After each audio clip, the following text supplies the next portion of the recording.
दुनिया के सबसे विकसित शहरों में शामिल दुबई में उत्तराखंड का डंका बजने जा रहा है और ये मुमकिन हो पाया है यहाँ के सुदूरवर्ती इलाकों में रहकर सेब की खेती करने वाले किसानों की कड़ी मेहनत से।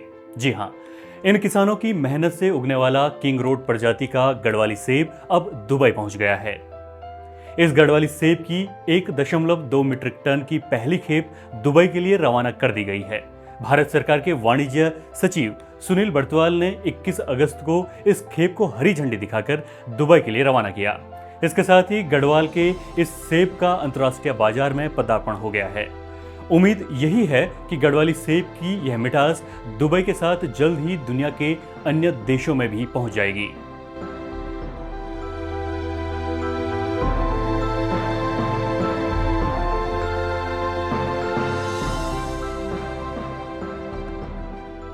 पहाड़ के इस सेब को दुबई पहुंचाने में कृषि एवं प्रसंस्कृत खाद्य उत्पाद निर्यात विकास प्राधिकरण यानी एपीडा की महत्वपूर्ण भूमिका रही है।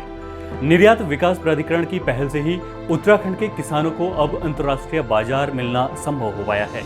जानकारी के मुताबिक बहुत जल्द देहरादून के सहस्त्रधारा रोड के इलाके में भी प्राधिकरण का कार्यालय भी खुलने जा रहा है। प्राधिकरण की ये योजना उत्तराखंड के सेब के साथ ही बासमती चावल, मोटा अनाज, शहद, जड़ी बूटियां तथा फल और सब्जियों को भी अंतर्राष्ट्रीय बाजार में उतारने की है।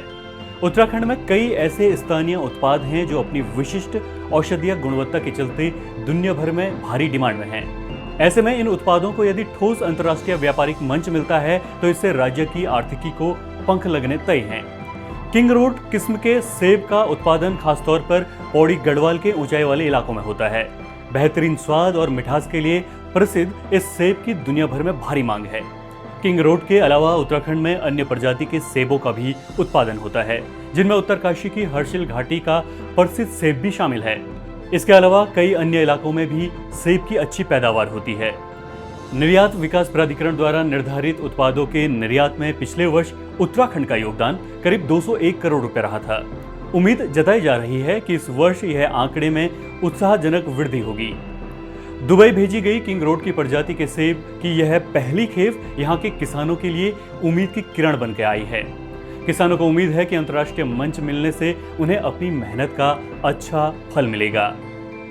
इसी तरह देश, दुनिया और उत्तराखंड की तमाम अहम खबरों के लिए हिमालय इनसाइडर को सब्सक्राइब करना न भूलें। नमस्कार।